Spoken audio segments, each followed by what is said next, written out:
കർത്താവിൻ്റെ മഹത്വമുള്ള നാമം വാഴ്ത്തപ്പെടുമാറാകട്ടെ. അനുഗ്രഹീതമായ ഈ നല്ല പ്രഭാതത്തിനായിട്ട് കർത്താവിന് സ്തോത്രം ചെയ്യുന്നു. ഈ പ്രഭാത സന്ദേശം കേൾക്കുന്ന എല്ലാ പ്രിയപ്പെട്ടവർക്കും വീണ്ടും വരുന്നവനായ ക്രിസ്തുയേശുവിൻ്റെ ധന്യമുള്ള നാമത്തിൽ എൻ്റെ പ്രഭാത വന്ദനങ്ങളെ നിമിഷം ഓർപ്പിക്കുകയാണ്. പ്രാർത്ഥനയോടും ദൈവാശ്രയത്തോടും കൂടെ ഈ സന്ദേശത്തിലേക്ക് നിങ്ങളുടെ ശ്രദ്ധയെ തിരിക്കുന്നു.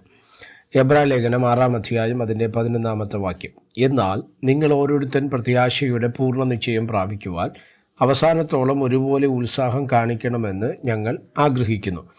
ഈ വാക്യങ്ങൾക്കായിട്ട് ദൈവത്തിന് സ്തോത്രം ചെയ്യുന്നു. വളരെ അനുഗ്രഹിക്കപ്പെട്ട ഒരു ചിന്ത നിങ്ങളുമായിട്ട് ഈ പ്രഭാതത്തിൽ പങ്കുവയ്ക്കുവാൻ കർത്താവിൽ ശരണപ്പെടുകയാണ്. ഈ സന്ദേശം കേൾക്കുന്ന ദൈവമക്കളായ നമ്മുടെ എല്ലാവരുടെയും ജീവിതത്തിനകത്ത് നേരിടുന്ന ഏറ്റവും വലിയൊരു പ്രതിസന്ധിയാണ് നമ്മൾ രക്ഷിക്കപ്പെട്ട ദിവസത്തിൽ, സ്നാനപ്പെട്ട ദിവസത്തിലുള്ള പ്രത്യാശ, സ്നേഹം, ആരാധന, ഉത്സാഹം. ഇത് പോകെ നഷ്ടപ്പെടുന്ന ഒരു തലത്തിലേക്ക് നമ്മൾ എന്ത് ചെയ്യുന്നു, വരുന്നുണ്ടല്ലേ. നമ്മുടെ ഇന്നത്തെ നമ്മുടെ ആത്മീയതയും ഇന്നലകളിൽ നമ്മളിൽ ചലിച്ചതും അല്ലെങ്കിൽ നമ്മുടെ രക്ഷയുടെ ആരംഭത്തിങ്കൽ നമ്മുടെ ജീവിതത്തിൽ ചലിച്ചതുമായ വിഷയങ്ങൾ നിങ്ങളൊന്ന് ആലോചിച്ച് നോക്കിയേ. വലിയ വ്യത്യാസമുണ്ടല്ലേ. പണ്ടൊക്കെ പ്രാർത്ഥനകളിൽ വളരെ കൃത്യതയോടെ പങ്കെടുത്തുകൊണ്ടിരുന്ന നമ്മൾ പലപ്പോഴും അതിനകത്ത് കുറവുകൾ വന്നു. പ്രാർത്ഥനകളിൽ, ആരാധനകളിൽ വളരെ സിൻസിയോറിറ്റിയോടെ, വളരെ ആത്മാർത്ഥതയോടെ, ഉത്സാഹത്തോടെ പങ്കെടുത്തിരുന്ന പലരും പിന്നെ അത് കുറഞ്ഞു വരുന്ന ഒരു മേഖല നമ്മൾ കാണുവാൻ തക്കവണ്ണം ഇടവരുന്നുണ്ട് അല്ലേ. എന്താ ഇതിൻ്റെ അർത്ഥം? ഈ ഉത്സാഹം കുറയുന്ന ഒരു മേഖലയുണ്ട്. സങ്കീർത്തനത്തിൽ ദാവീദ് തന്നെ പറയുന്നൊരു കാര്യമുണ്ട്. രക്ഷയുടെ സന്തോഷം നീ എനിക്ക് തിരികെ തരണമേ എന്ന് പറയപ്പെടുന്ന ഒരു ഭാഗമുണ്ട് അല്ലേ. എന്തുവാ എൻ്റെ അർത്ഥം? രക്ഷിക്കപ്പെട്ട നാളിലുള്ള, രക്ഷിക്കപ്പെട്ട ദിവസത്തിലുള്ള ആ ഒരു സന്തോഷത്തിലേക്ക് ദൈവം നമ്മളെ കൊണ്ടുവരണം എന്ന് ദൈവം നമ്മെക്കുറിച്ച് എന്ത് ചെയ്യുന്നുണ്ട്? ആഗ്രഹിക്കുന്നുണ്ട്. അതുപോലെ ഉത്സാഹം, അതുപോലെ പ്രാർത്ഥന, അതുപോലെ ആരാധന, അതുപോലെ പ്രത്യാശ, സ്തോത്രം, ഇതെല്ലാം എന്ത് ചെയ്യണം? വർദ്ധിക്കേണ്ടത് ഏറ്റവും അത്യാവശ്യമായ കാര്യമാണ്. ഇവിടെ നമ്മൾ ശ്രദ്ധിച്ചാൽ മനസ്സിലാക്കാൻ പറ്റുന്ന ഒരു കാര്യമാണ്.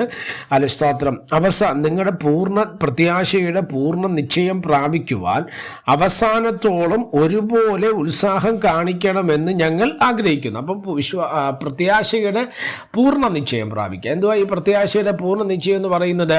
എന്നെ ശ്രദ്ധിക്കുന്ന ദൈവമക്കളോട് ഞാൻ പറയും, ഇവിടം കൊണ്ട് സ്തോത്രം ഒരു ചുരുങ്ങിയ കാലം കൊണ്ട് തീരുന്നതല്ല നമ്മുടെ ദൈവിക പ്രത്യാശ. നമ്മുടെ പ്രത്യാശ എന്ന് പറയുന്നത് ദൈവരാജ്യത്തിൽ നമുക്ക് അവകാശിയാകാൻ കഴിയുക എന്നുള്ളതാണ് നമ്മുടെ പ്രത്യാശ. ആ പ്രത്യാശയിലേക്ക് നമ്മൾ എത്തിച്ചേരുന്നത് സ്വർഗരാജ്യത്തിലേക്കുള്ള നമ്മുടെ പ്രവേശനത്തിൽ കൂടെയാണ്.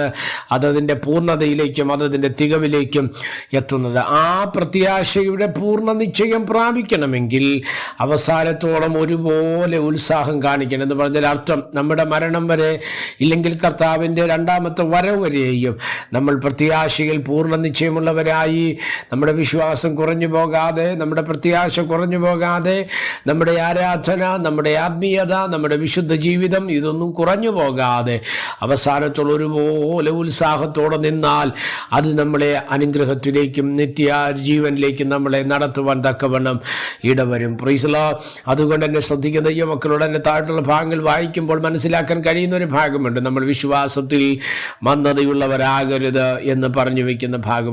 എന്നെ ശ്രദ്ധിക്കുന്ന പ്രിയമുള്ളവരെ, അങ്ങനെ മന്ദതയുള്ളവരാകാതെ ദൈവത്തിൽ പ്രത്യാശ വെച്ചുകൊണ്ട് സ്തോത്രം അവസാനത്തോളം ദൈവിക പ്രത്യാശയുടെ ആഴങ്ങൾ പ്രാപിക്കുന്ന നാൾ വരെ, അല്ലെങ്കിൽ നമ്മുടെ ജീവിതത്തിൻ്റെ അന്ത്യം വരെ, നിത്യരാജ്യത്തിൻ്റെ പ്രവേശനം വരെ നമ്മൾ ഉത്സാഹത്തോടെ നിൽക്കുവാനാണ് ദൈവം നമ്മളെക്കുറിച്ച് ആഗ്രഹിക്കുന്നത്.